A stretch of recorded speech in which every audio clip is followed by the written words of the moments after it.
Les millennials meurent, littéralement, et personne ne semble s'en soucier. Cette génération, constamment critiquée par les baby-boomers et moquée par la génération Z, lutte discrètement pour survivre. En 2019, les millennials âgés de 25 à 34 ans ont atteint 128,8 décès pour 100 000 habitants. Un chiffre qui n'avait pas été vu depuis le milieu des années 90. Puis le Covid a fait dépasser ce chiffre à 180. Pourquoi cette génération fait-elle face à une crise dont personne ne parle? Qu'est-ce qui a rendu les millennials ainsi? Et qui ou quoi a façonné leurs difficultés? Je suis Josh, et dans cet épisode de The Infographics Show, nous étudions la psychologie d'un millénial. Que cela plaise ou non, les millennials façonnent le monde. Avec 72,1 millions d'entre eux, ils sont désormais plus nombreux que les baby-boomers, et leur impact est impossible à ignorer. Il existe d'autres données intéressantes et inattendues concernant les millennials. Ils sont la génération la plus indépendante de l'histoire, non seulement de ces dernières décennies, mais de toute l'histoire connue. Les données 2025 de Solstone révèlent que, contrairement à ce que pensent les boomers, leurs parents, les millennials affichent des scores très élevés d'autonomie et d'indépendance.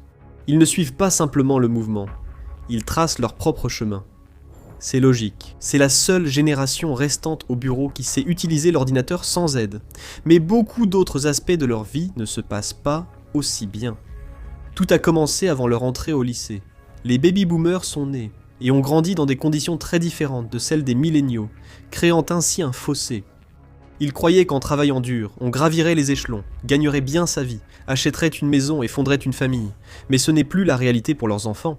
En 2022, près de 16% des milléniaux vivaient encore chez leurs parents. Et à ce moment-là, le plus jeune millénial avait déjà 26 ans. Disons que vous êtes un millénial de 32 ans qui est retourné vivre chez ses parents. Au cours de l'année écoulée, vous avez envoyé 500 candidatures. Vous avez commencé par des postes dans votre domaine, puis vous avez tenté un poste vaguement lié. Et maintenant, vous envoyez simplement des candidatures à tout ce qui paie. Et le pire dans tout ça, vous êtes à un mois de sérieusement envisager de créer un compte OnlyFans. Votre père ne comprend pas pourquoi vous ne pouvez pas simplement aller vous présenter à quelqu'un dans l'entreprise. Dire que vous cherchez du travail. 62% de sa génération sont d'accord avec cette méthode, contre seulement 40% des millennials. Les boomers restaient en moyenne de 10 à 15 ans au même poste. Les millennials, eux, ont de la chance s'ils restent 3 à 5 ans dans une entreprise. Vivre ensemble signifie aussi réunir deux psychologies très différentes sous le même toit, surtout en ce qui concerne leur état psychologique réel. Les millennials sont plus ouverts sur leurs émotions, leurs difficultés, et demandent plus facilement de l'aide. En 2021, une enquête auprès de 2000 Américains a révélé que 45% des millennials étaient prêts à consulter un thérapeute, contre seulement 8% des baby-boomers. Cela, lors d'une enquête en pleine pandémie. On pourrait penser que les gens avaient besoin d'aide. Cette cohabitation a peut-être contribué aux tensions entre millennials et baby-boomers. Ce n'est pas seulement un récit médiatique. Le professeur associé Félix Danbol de l'UCL School of Management a constaté que ces deux générations expriment beaucoup plus d'animosité l'une envers l'autre qu'envers quiconque. Les baby-boomers craignent que les valeurs des millennials changent leur vie, alors que les millennials s'inquiètent de choses plus concrètes. Ils voient les générations plus âgées refuser de quitter leur emploi ou de vendre leur maison, et cela empêche les millennials de construire leur propre avenir. Cela cause un réel préjudice à leur carrière, finances et opportunités. Cette divergence de point de vue explique pourquoi les millennials abordent si ouvertement leurs problèmes. Élevés avec une mentalité du « prends sur toi », inutile pour leur famille, ils tentent maintenant d'améliorer leur santé mentale. Ils auront beaucoup de travail car l'époque où les millennials ont grandi a sérieusement affecté leur psychologie. Imagine que nous sommes en 2003, tu es un millennial qui vient de commencer le lycée. Ton corps change et tu te sens un peu complexé à ce sujet. Des trucs d'adolescents assez normaux. Dans les années 2000, alors que la plupart des millennials étaient encore adolescents, quelque chose a mal tourné. Les médias, la société et même leur propre famille n'ont pas seulement constaté leurs difficultés. Ils les ont amplifiées et les ont rendues 1000 fois pires. Au début des années 2000, le look héroïne chic des années 90 s'était complètement imposé dans la culture populaire. Dans les magazines et à la télévision, la plupart des femmes étaient devenues très maigres.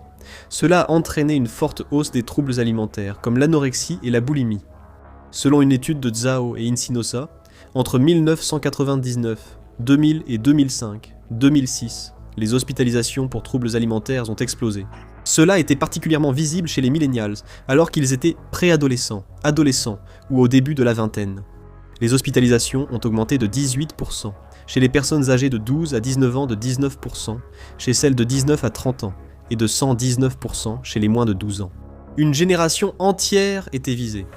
Les millennials ont grandi avec des images corporelles très déformées, et cela reste souvent inchangé.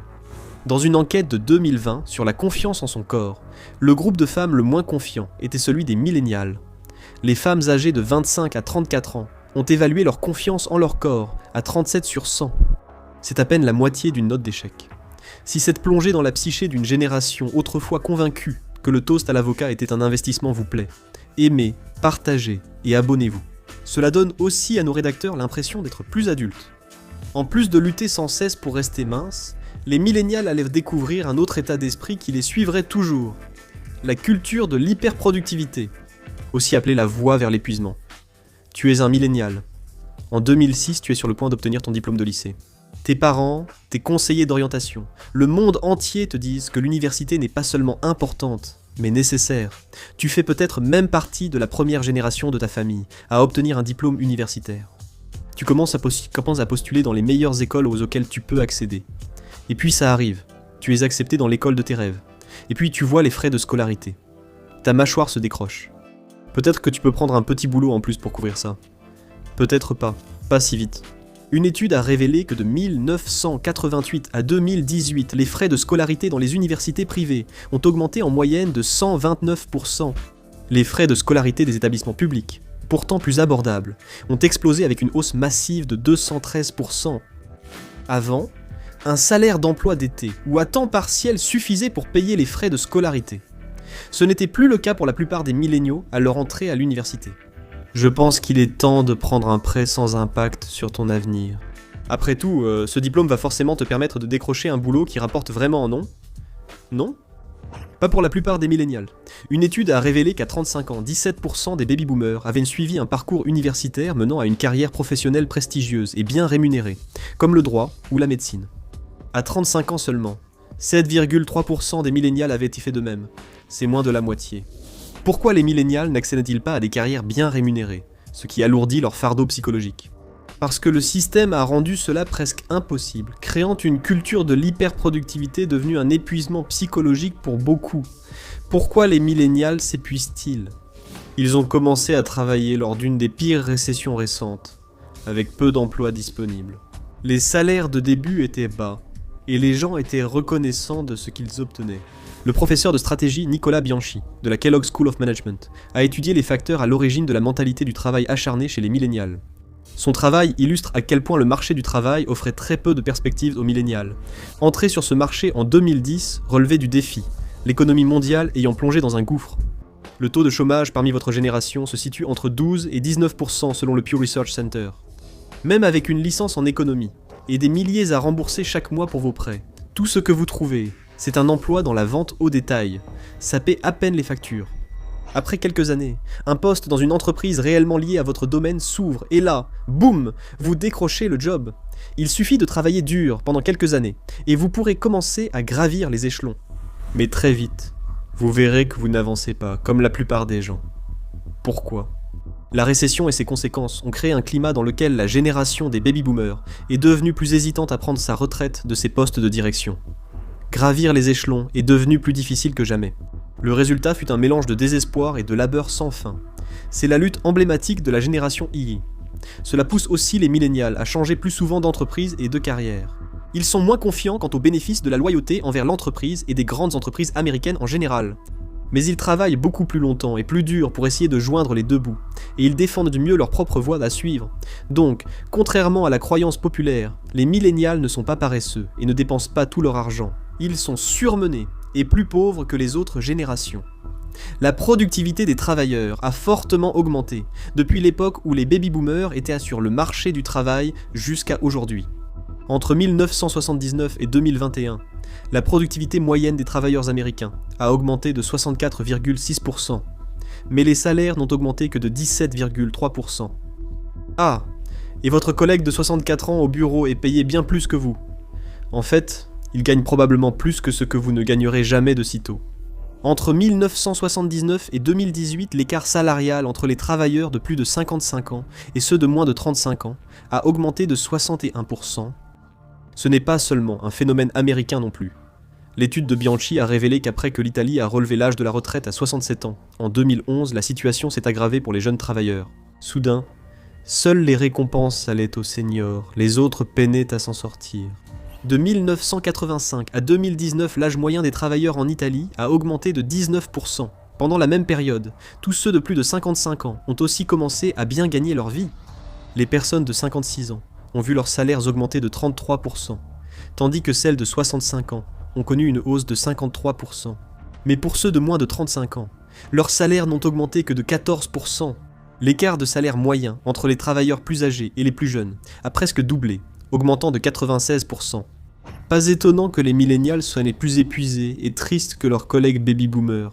Plusieurs études montrent qu'ils sont la génération la plus épuisée. Une étude a révélé que 66% des millénials déclarent souffrir d'un épuisement modéré à élevé, contre 39% des baby-boomers, et ce n'est pas tout. Une autre enquête menée auprès de 1000 employés américains a révélé que 77% des millénials ont déjà ressenti des symptômes d'épuisement, contre seulement 38% des boomers. Cet écart salarial et le manque de perspective affectent leur état mental, comme le montre une autre question d'enquête. Seuls 47% des millénials estiment leur bien-être supérieur à la moyenne, contre 84% des boomers. Nous serions tous heureux si la valeur de notre maison avait quintuplé, et que nous avions reçu les augmentations salariales de loin les plus fortes, juste avant de partir à la retraite. Les scientifiques ne supposent pas seulement que les finances sont la cause principale de l'épuisement et du stress chez les millénials. L'enquête Stress in America de l'APA en 2023 a révélé que les millénials sont submergés par le stress financier. 67% des 18 à 34 ans et 63% des 35 à 44 ans se sentent complètement submergés par les soucis d'argent. Les baby-boomers, eux, seulement 13%. Les soucis d'argent écrasent les millénials.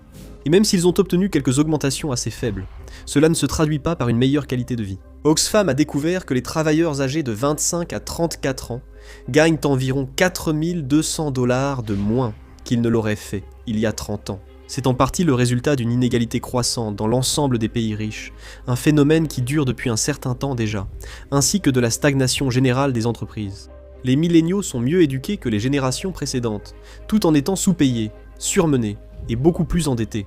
Et ils ont besoin de beaucoup plus d'argent simplement pour s'en sortir, puisque leur part de la richesse nationale est bien inférieure à celle des baby-boomers au même âge. Progrès ? Oubliez ça.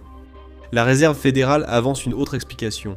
Les milléniaux dépensent moins car ils ont moins d'argent et ne bénéficient plus des avantages autrefois presque garantis.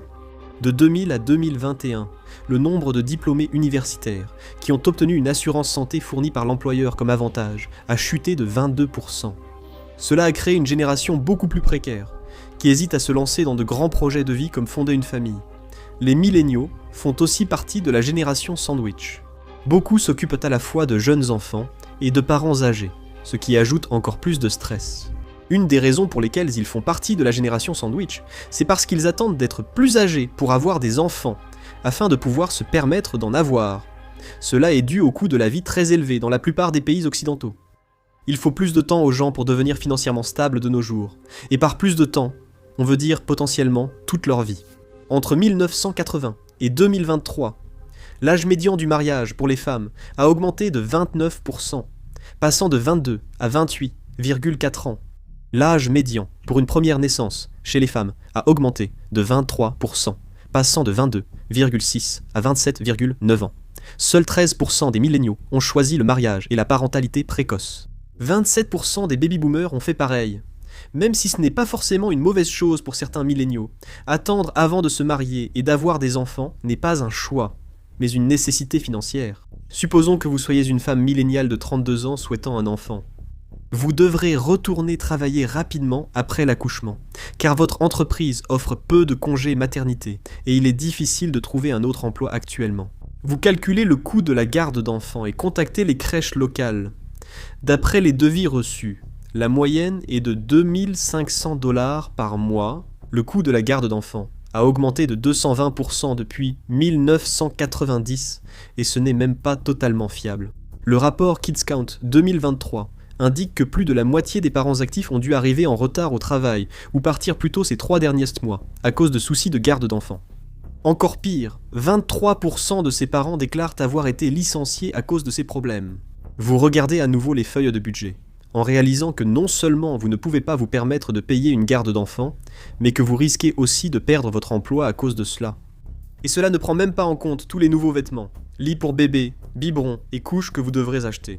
Baby Center a constaté que la première année de dépenses liées au bébé s'élève à environ 20 400 $ pour les parents.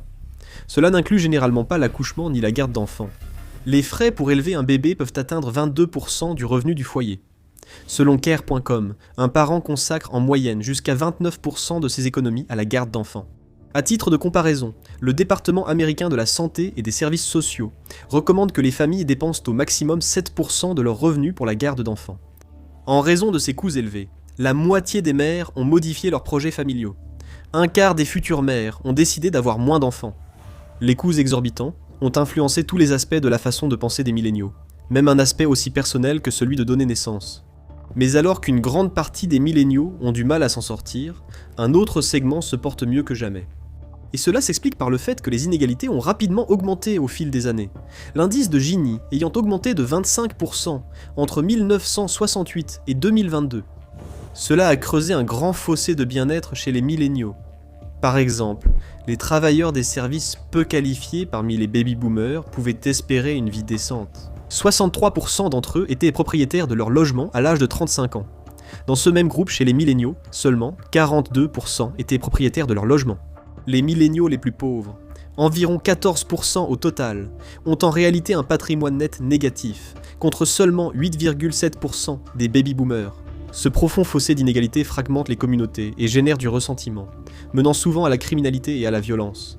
Avec un maintien de l'ordre renforcé, les taux d'incarcération des milléniaux ont fortement augmenté, par rapport aux générations précédentes au même âge. Même si le taux de criminalité aux États-Unis a diminué, qu'est-ce que tout cela signifie ? Les milléniaux ont perdu leur foi. En 2014, le Pew Research Center a constaté que seulement 50% des milléniaux déclaraient croire fermement en Dieu.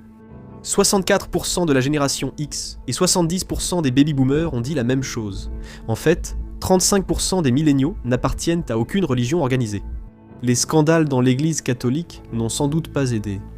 Cela a freiné certains milléniaux et alimenté la dépression chez d'autres. Beaucoup, très indépendants, suivent leur propre voie. Les psychologues nomment cela l'agnosticisme face aux étapes de la vie. De nombreux milléniaux pensent qu'il n'y a pas d'âge précis pour se marier, créer une entreprise ou finir ses études. Certains se marient dans la quarantaine, ils reprennent des études dans la trentaine, ou changent complètement de voie professionnelle plusieurs fois dans leur vie, sans la crainte que pourraient ressentir d'autres générations. Ceci s'explique par le fait que les milléniaux sont arrivés à l'âge adulte au milieu d'attentats terroristes, de récessions internationales et de l'un des pires marchés de l'emploi de l'histoire récente. Ce monde ne peut rien leur infliger qu'ils n'aient pas déjà vu sous une forme ou une autre. Cela pourrait aussi s'expliquer par le fait que, d'après Solston, les milléniaux ont obtenu le score le plus élevé sur le trait action parmi toutes les générations. Solston s'en sert pour mesurer l'ouverture aux nouvelles expériences, utile aux milléniaux, confrontés à la réalité de ne jamais pouvoir prendre leur retraite. La bonne nouvelle, c'est que, selon une étude de 2015 de American University, parler des problèmes de santé mentale s'est normalisé chez la génération des milléniaux. Ayant grandi exposés à l'anxiété, la dépression et les troubles alimentaires, ils parlent plus facilement de leurs problèmes à leurs amis ou à un thérapeute, ce qui leur sera nécessaire. Pour comprendre comment les milléniaux s'inscrivent dans un tableau d'ensemble et comment chaque génération a été façonnée différemment, regardez chaque génération expliquée en 10 minutes, ou cliquez sur cette vidéo.